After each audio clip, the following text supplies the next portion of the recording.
दिया है। जब तक इनकी सरकार रही बिहार में त्राहिमाम की स्थिति रही लॉ एंड ऑर्डर की।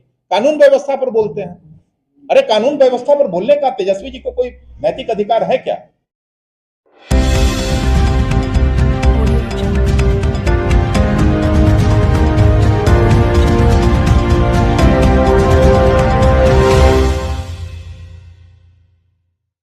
लोजपा रामविलास के प्रदेश मुख्य प्रवक्ता राजेश भट्ट आज बेगूसराय पहुंचे। परिसदन में उन्होंने प्रेस वार्ता आयोजित करके बिहार के हर मुद्दे पर अपनी राय रखी। राजेश भट्ट ने सबसे पहले लोजपा रामविलास द्वारा जो नौ संकल्प महासभा जो मुंगेर में आयोजित की गई है उस पर अपनी राय रखी और पार्टी द्वारा आने वाले चुनाव और बिहार फर्स्ट बिहारी फर्स्ट के नारा को जमीन पर उतारने का संकल्प भी दोहराया। इसके अलावा श्री भट्ट ने लालू यादव के 15 साल के राज, तेजस्वी द्वारा सूत्र पर दिए गए बयान पर अपनी राय रखी। वहीं मटिहानी सीट से भी लोजपा की दावेदारी करने की बात कही। प्रेस वार्ता में उनके साथ प्रदेश महासचिव बालमुकुंद सिंह और जिला अध्यक्ष प्रेम पासवान भी मौजूद थे। कि आगामी 19 जुलाई को पोलो ग्राउंड मुंगेर में पार्टी के द्वारा नौ संकल्प महासभा जो आयोजित की गई है उसकी तैयारी को लेकर बेगूसराय जिले के लोगों से आप सबों के माध्यम से अपील करना है कि पार्टी ने जो संकल्प लिया था 2019 में बिहार फर्स्ट और बिहार में मूलभूत सुविधाओं का जो हमने एक रेखांकित चित्रण किया था, अब उसको धरातल पर उतारने का समय आ गया है। इसके लिए हमारे पार्टी के राष्ट्रीय अध्यक्ष सह केंद्रीय मंत्री आदरणीय श्री चिराग पासवान जी लगातार नौ संकल्प महासभा के माध्यम से आप सबों के बीच में, तमाम बिहार वासियों के बीच में मौजूद नौ संकल्प महासभा का उद्देश्य है कि बिहार फर्स्ट बिहारी फर्स्ट के विजन के तहत हमने जो संकल्प अपना प्रस्तुत किया था आम लोगों के बीच, उसको धरातल पर कैसे उतारा जाए, आपका उसमें क्या सुझाव है और तमाम समस्याएं क्या है, उसको लेकर चिराग पासवान जी लगातार बिहार के कोने कोने में मौजूद हो रहे हैं। ये नौ संकल्प महासभा, देखिए कितना सीट कहां मिलेगा, ये एनडीए के समन्वय की जो बैठक होगी, चुनावी समन्वय की जो बैठक होगी, उसमें शीर्ष नेताओं द्वारा तय किया जाएगा। लेकिन इतना मैं जरूर कहना चाहता हूं कि हर जिले में हमारी भागीदारी अवश्य रहेगी। मटिहानी पर दावा कर रहे हैं आप लोग? मटिहानी तो हमारा सीट रहा है। मटिहानी से लोजपा जीती है, लोजपा जीती है, तो निश्चित तौर पर वो लोजपा का सीट है। लेकिन समन्वय में शीर्ष नेताओं के बीच जो बात होगी वह सार्वजनिक किया जाएगा। अभी उस पर कुछ टिप्पणी करना मैं समझता हूं कि बहुत जल्दबाजी होगी।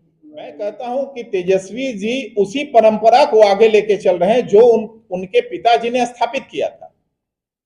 भाई अरे बिहार के आम आवाम को तो आप डराने का प्रयास करते ही हैं।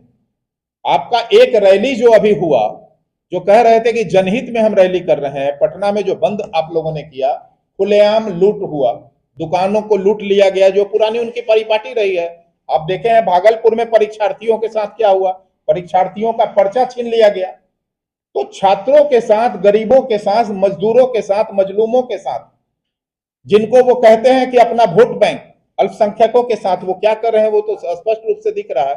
और अब इतना मनोबल बढ़ा हुआ है तेजस्वी जी का कि लोकतंत्र का चौथा प्रहरी, आप तमाम बुद्धिजीवी पत्रकारों को ये बात कहना कि सूत्र नहीं मूत्र है, मैं उसको दोहराने में शर्मिंदा हो रहा हूं। ये बहुत दुर्भाग्य की बात है। तेजस्वी जी ने उस परिपाटी को स्पष्ट कर दिया है और इससे साबित हो गया है कि तेजस्वी जी का सर्टिफिकेट में जो 9वीं पास है या 9वीं फेल है, वो स्पष्ट रूप से उनके शिक्षा का प्रकटीकरण दिखता है। भाई 9वीं फेल, जब तक इनकी सरकार रही बिहार में त्राहिमाम की स्थिति रही लॉ एंड ऑर्डर की। कानून व्यवस्था पर बोलते हैं। अरे कानून व्यवस्था पर बोलने का तेजस्वी जी को कोई नैतिक अधिकार है क्या? लालू जी के टाइम में जहां फिरौती ही मुख्यमंत्री निवास से तय होता था, अपहरण एक उद्योग का दर्जा ले लिया था और उनके शासनकाल में 15 वर्षों में बिहार के व्यवसायियों और व्यवसाय का जिस तेजी से पलायन हुआ, यह किसी से कोई छिपा तो नहीं है।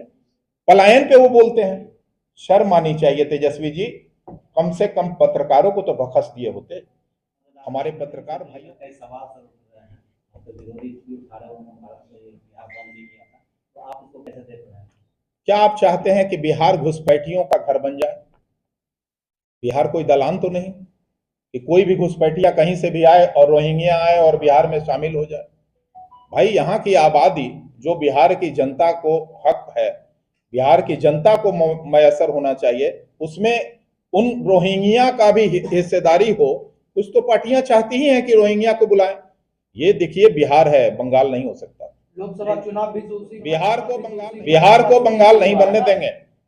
ये एनडीए इसके प्रति कृत संकल्पित है और जो समीक्षा हो रही है निश्चित तौर पर समीक्षा समय सीमा में होगी और उसमें जो बोनाफाइड वोटर्स होंगे अवश्य उसमें रहेंगे। लोकसभा खबर चलाने को लेकर के अजीत अंजुम पर एफआईआर की। अब देखिए कुछ पत्रकार जो है इस बात का ठेका ले रखे हैं कि सरकार कुछ अच्छे भी काम करते हैं तो उनका किसी भी तरह अफवाह फैलाकर टीका टिप्पणी किया जाए और लोगों के बीच एक भ्रम की स्थिति पैदा की जाए। ऐसे पत्रकारों पर अगर प्रशासन कोई मैं समझता हूं कि कार्रवाई करती है, ऐसे तो अनुसंधान का विषय है, गलत कौन है और गलत कहां है वो आसानी से अब दूध का दूध पानी का पानी हो जाना है।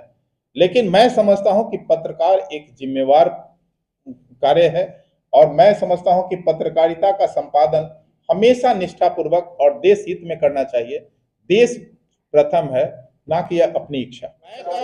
मैं कह रहा हूं कि अगर प्रशासन ने केस किया है, प्राथमिकी दर्ज किया है, तो प्रशासन इसको कोर्ट में ले जाकर प्रूफ देगा ना, उसका साक्ष्य भी प्रस्तुत करेगा। और हमेशा अजीत अंजुम जी विवादों में रहते हैं। मैं किसी का विरोधी नहीं हूं, मैं किसी का व्यक्तिगत तौर पे विरोधी नहीं हूं। अजीत अंजुम जी एक अनुभवी पत्रकार हैं और एक चर्चित पत्रकार रहे हैं, मैं उनकी हमेशा इज्जत करता हूं। लेकिन प्रशासन ने किन परिस्थितियों में उन पर प्राथमिकी दर्ज की है इसका अनुसंधान तो प्रशासन कर रही है ना।